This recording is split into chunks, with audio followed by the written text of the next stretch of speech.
Вече нищо не може да спре алчната заплячка и кръв 3000-на орда обкръжила града. Каварненци са готови за мъжествена отбрана. За тях са жените, децата и родителите им. Продължение на защитниците решително отблъскват атаките на мародерите. Те осъзнават какъв час е настанал. Или геройски да защитят правото си на свобода, или да умрат с оръжие в ръка. Силният точен огън на защитниците възпира разбойниците, дори не се ги обръща в бяг. Това първо сражение храброст и откръвие прояви. Абаджи Петър, Шичо Кръчетала, Панайот Хаджи Тодоров, Терзи Никола и Никола Пазов. Те тръгват една позиция на друга, насърчават защитниците. След неуспешните атаки, нападателите се оттегляли.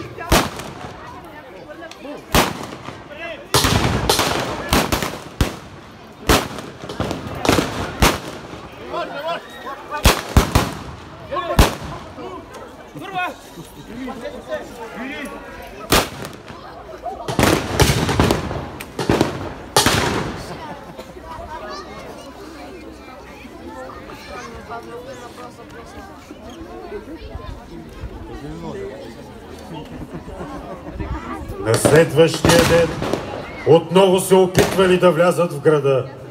Броят им непрекъснато растял. Към обсъдилите се присъединили и част от местните каварненски турци, на които било обещано, че животът и имотът им ще бъдат съхранени.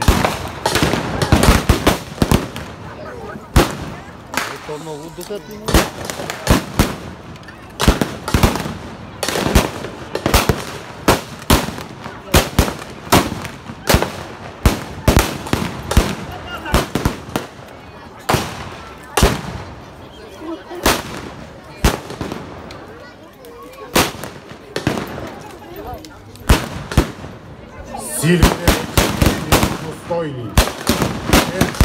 Сред защитниците растели, но загубите на неприятели били многократно по-големи. Обсъдените се отбранявали храбро, без вече да се надяват на помощ отвън. Животът им и този на близките зависел от тяхното мъжество. Нападателите навлезли в крайните. Опитали се да нахождат в къщите, пълна с жени и деца, но отряд от 10 защитници ги прогонил.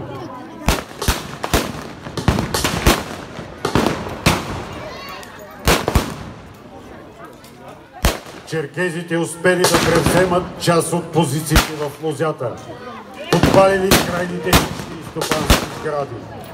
Защитниците на падналите барикади се биели до последна капка кръв. Богдан Богданов, село Ючурман, горичане, след като бил ранен в крака, успял да повали 3 башибозуци и 1 черкезин, преди да бъде съсипан.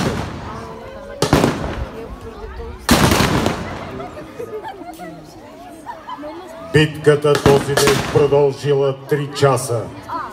Страхувайки се да не би да бъдат изненадени от руски отряд, черкезите се оттеглили в Батовската гора, а главатарите им поели към Хаджиоглу Пазарджик да се оплачат над тамошния паша за дадените от тях жертви и да поискат помощ от редовния аскер.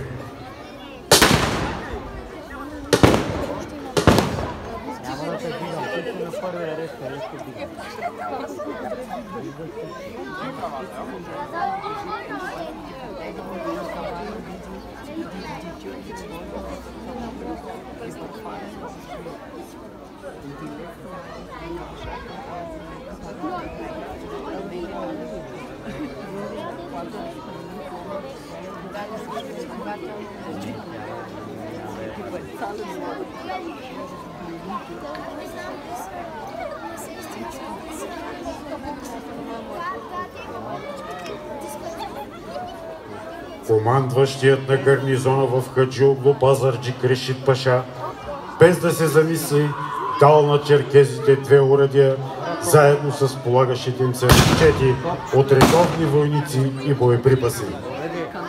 Пристигането на артилерията пред каварненските позиции предвещавало развръзката на неравния бой.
обещали, да, защото са на обещали. Ти ще им путят. Не казвам, че ще ги предпазят. Ще ги оставят живи.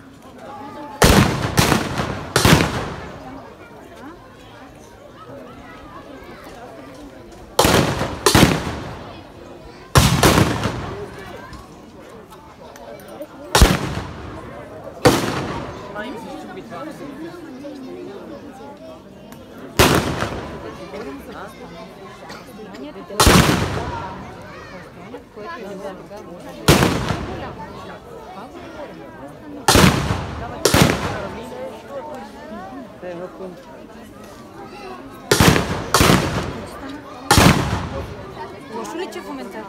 Добре, ако искаш, отиди при майка, че са искаш да дойчен това? Те ми